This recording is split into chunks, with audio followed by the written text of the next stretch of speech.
que muitos de vocês conhecem, o nosso colega da Faculdade de Letras, que está neste momento a fazer doutoramento. E hoje vai-nos apresentar o filme Ex Machina. E Daniel, por favor. Boa noite, pessoal. Agradeço o convite e a oportunidade de exibir o filme. Eu sei que vocês vieram aqui hoje, na verdade, para ver o filme, não para me ouvir falar. Então, eu vou tentar ser o mais breve possível a respeito da apresentação. Como vocês sabem, nós estamos realizando um ciclo dedicado aos 5 sentidos. E eu fiquei com o sentido da visão, que num ciclo sobre cinema parece que é o mais fácil, mas na verdade, por ser óbvio, acaba se tornando mais difícil. Porque, afinal de contas, cinema é visão. E o que foi que eu escolhi para apresentar aqui rapidamente para vocês? Eu decidi falar sobre o uso das cores como ferramenta narrativa. Por quê? Eu vou começar de uma maneira um pouco estranha, que parece uma crítica, mas não é exatamente uma crítica, é mais uma lacuna que eu sinto que existe em nós, estudantes de literatura, que quando falamos sobre cinema, quando queremos discutir cinema, muitas vezes nós deixamos falamos da ponta do iceberg e deixamos um enorme conteúdo submerso que eu sinto falta às vezes. Por quê? Porque é muito fácil, quer dizer, não é fácil, mas é muito nítido, é muito claro discutir sobre cinema a partir do seu roteiro. Discutir cinema a partir, não sei, digamos, das atuações, que é algo que algumas pessoas conseguem pelo menos entender. Eu sei que esse é um bom ator, eu sei que esse é um mau ator, nós conseguimos entender isso. Só que, na verdade, existe todo um universo de códigos que transmitem significado dentro do cinema, e como diz Martin Scorsese, e com o qual concordo completamente, esses códigos são passados para a gente de maneira quase que imperceptível. Eu tinha um amigo no Brasil que tinha ódio quando a gente começava a falar sobre cinema, eu um grupo de amigos, porque ele falava assim: eu não me importo com fotografia, essas coisas que vocês ligam, isso não importa nada. Não consegue ele perceber que, na verdade, ele se importa. Ele só não percebe que se importa. Por quê? Porque a câmera que é escolhida para filmar uma cena, a paleta de cores que está ali, certo? E todo o apoio técnico que existe por trás está influenciando a percepção da cena, mesmo que você não note. E segundo o Scorsese, o ponto de estudar cinema seria justamente esse: tomar consciência daquilo que está te manipulando sem tu perceber. Entende? Por isso que eu resolvi falar sobre como as cores influenciam a nossa percepção de uma cena e qual o papel que essas cores assumem na hora de construir significado dentro de uma obra. E eu não vou começar falando especificamente das cores, eu vou começar falando muito brevemente sobre a questão do som. O que é que acontece? Eu gosto muito de cinema preto e branco, gosto muito da época do cinema mudo, mas nós temos que ter cuidado antes de criar alguma espécie de romantização a respeito de uma era, digamos, pré-tecnológica a respeito do cinema, porque desde que o cinema surgiu, desde que o filme surgiu, desde que a câmera de filmar surgiu, já havia tentativas de inserir som, já havia tentativas de inserir cor, certo? A câmera de filmar, oficialmente falando, é utilizada pela primeira vez em 1895, acho que muitos de vocês sabem disso, com os irmãos Lumière, mas em 1891, o Thomas Edison já havia inventado um precursor, que é o cinetoscópio, que não é considerado uma câmera de filmar porque ele não projetava filmes. É uma caixa gigantesca, não sei se alguém já procurou isso na internet, é uma caixa gigantesca que a pessoa coloca o olho e lá é que ele vê as imagens passando em sequência dando a ilusão de movimento, que é o que o cinema faz. E já no mesmo ano em que esse aparelho foi criado, o Thomas Edison, que 15 anos antes havia inventado um aparelho para gravar o som, já tentou sincronizar os dois e não conseguiu. Mas isso no mesmo ano em que ele inventou esse aparelho. Em seguida, está aqui uma tentativa fracassada do Edison de sincronizar som e imagem, e em seguida, certo? Em 1894, ou seja, ainda antes dos irmãos Lumière, ainda antes da câmera de filmar, oficialmente falando, ele tentou fazer uma espécie de filme, mas mais uma vez, não foi projetado, era olhando dentro da caixa, onde ele tentava sincronizar som e imagem, mas não é considerado o início do cinema, porque o som vinha de fora, o som não emanava de dentro do filme, certo? E do mesmo jeito que aconteceu com o som, aconteceu com as cores, que é o tema da minha breve apresentação aqui. Se os irmãos Lumière exibiram o primeiro filme, oficialmente, em 1895, em 1899, essas imagens foram criadas. As primeiras tentativas de inserir cor dentro de um filme, mas como não havia lentes, e o filme, o filme que eu digo agora é o material físico, era muito primitivo, as cores foram captadas dessa forma. O curioso é que essas imagens só foram divulgadas para o público em 2011, certo? Durante muito tempo não é que não se soubesse, mas é porque estavam guardadas lá no British Film Institute e não tínhamos acesso a isso. Hoje eles já estão na internet. Eu particularmente acho que para uma primeira tentativa, até que as cores estão bem registradas. Claro que não é como nos dias de hoje, mas por uma primeira tentativa até acho isso interessante. Mas pulando da questão mais física para uma questão mesmo artística, há duas coisas a respeito da era do cinema mudo e do cinema preto e branco que muita gente não sabe. É que, na verdade, nunca houve uma época em que o cinema era totalmente preto e branco, nunca houve uma época em que o cinema era totalmente mudo.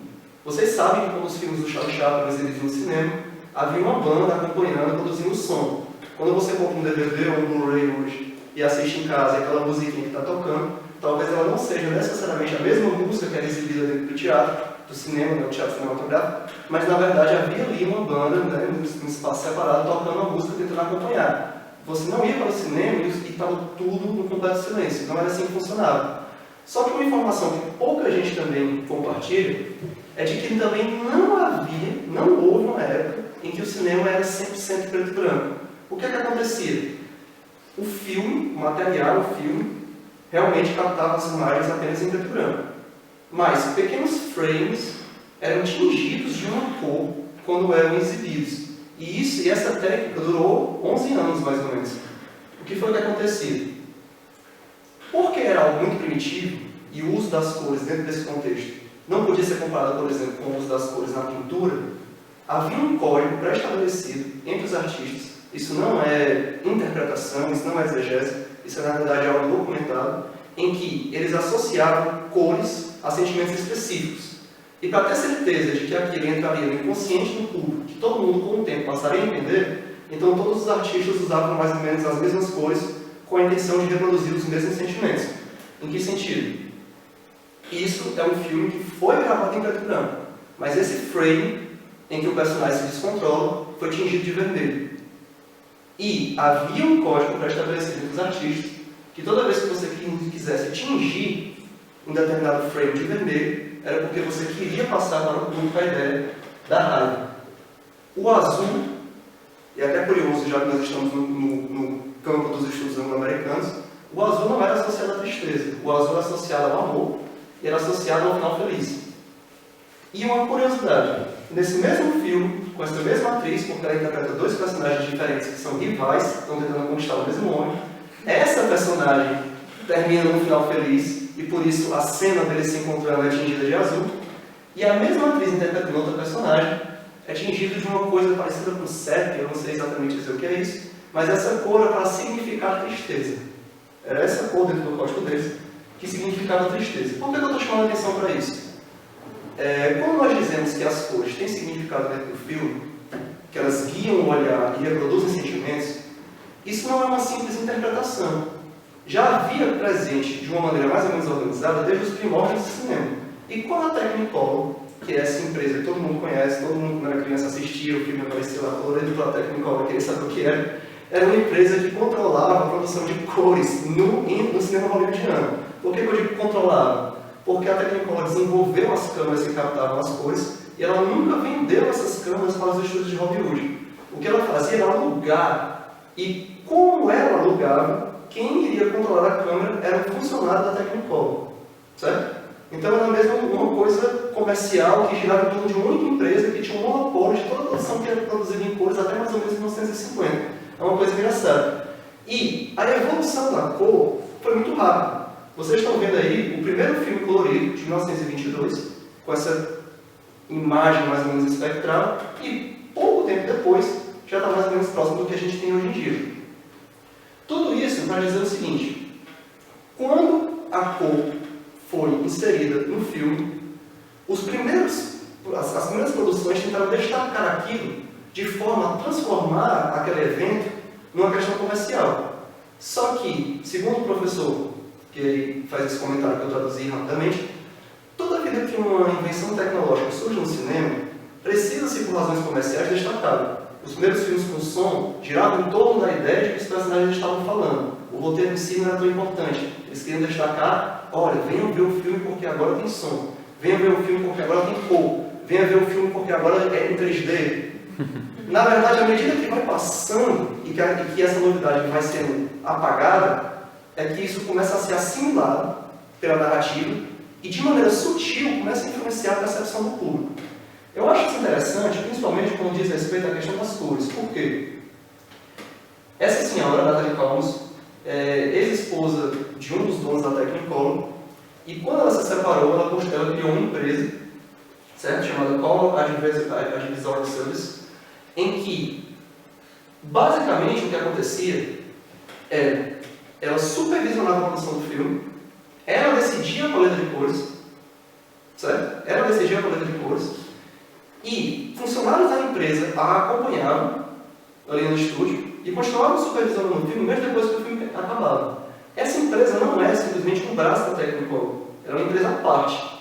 Só que, com o contrato que ela conseguiu, comentários mais ou menos machistas dizem que ela conseguiu esse comentário por meio do acordo, certo? De separação dela, fazia com que todos os filmes produzidos em Hollywood precisassem passar pelo aval da empresa dessa senhora, certo? Por que esse comentário? Como ela era formada em História da Arte, ela trouxe para o cinema essa questão que muitas vezes passava de maneira mais primitiva. Uma discussão de como o vermelho, como o azul, como as cores combinadas podem passar significados e aproximarem o cinema das artes plásticas. Ela trouxe isso. E nós sabemos, por meio dos documentos, né, não é uma questão simplesmente de exegese, mas é uma questão factual, de que as cores eram escolhidas a partir do roteiro. Ela lia o roteiro e dizia, esse roteiro vai precisar dessa paleta de cores. Certo? A curiosidade que eu acho interessante, vamos logo pular, porque a gente não tem tempo para discutir muito isso, se concentra logo no último tópico. Na era de ouro de Hollywood, toda a paleta de cores que era construída girava em torno da atriz principal. Só que não era da personagem principal, veja bem o que eu estou dizendo, é da atriz principal. Em que sentido? Se você não assistiu o filme ainda, você acabou de saber o final. A culpa não é minha, a culpa é do produtor.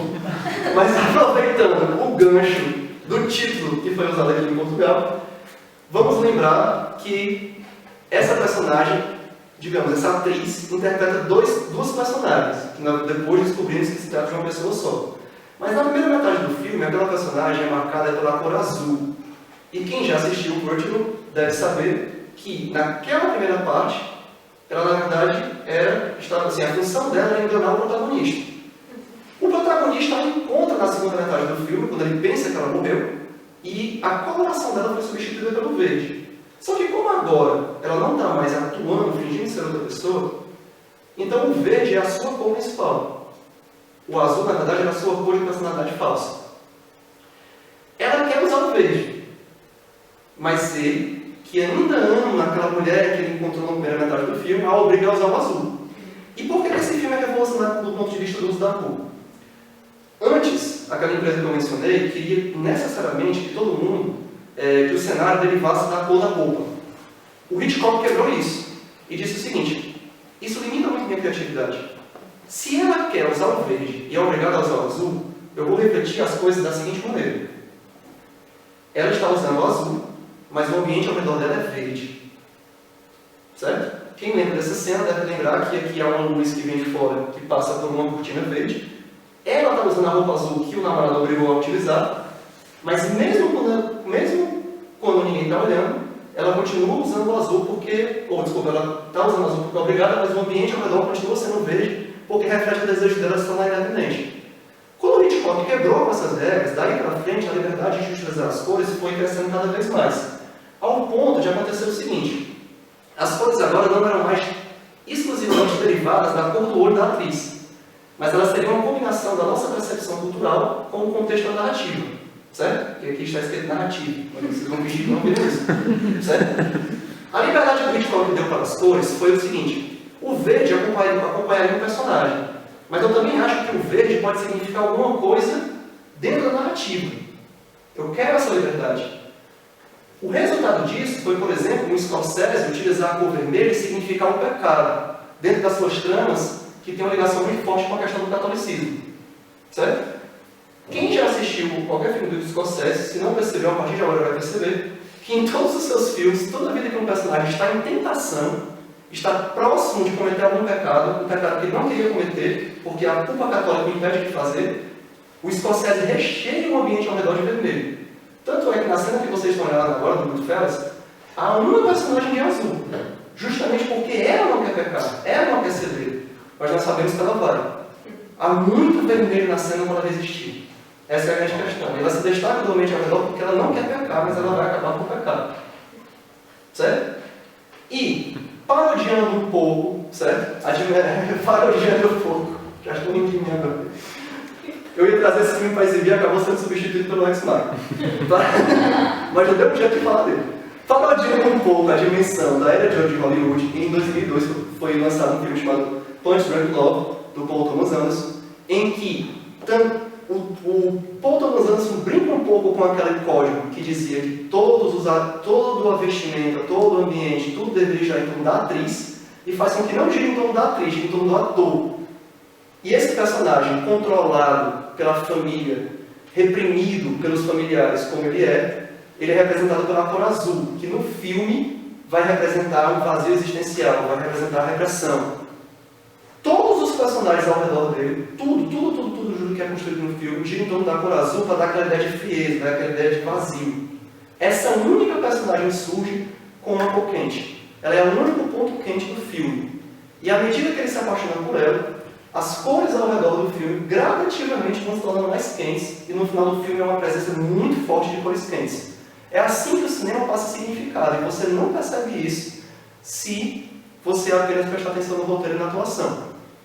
Tudo isso que acabou dando um pouquinho mais do que eu pensava, eu peço desculpas, certo? É para que a gente pense o seguinte: as cores representam o que no cinema? Elas representam emoções, mas não só, elas representam também temas, certo? Elas representam temáticas, e principalmente, elas se associam a personagens. O personagem do Adam Sandler passa o filme inteiro como azul, é um exemplo. A personagem do Vertigo, na primeira metade do filme é azul, na segunda metade do filme é verde. O que eu quero que vocês façam, que a gente vai ter um rápido debate no final do filme, é: em Ex Machina, como é que essa lógica acontece? Ok? Preste atenção na paleta de cores do filme, preste atenção em como o diretor associa uma cor a um personagem. E tente imaginar o que para vocês isso significa, e no final do filme a gente volta. Certo?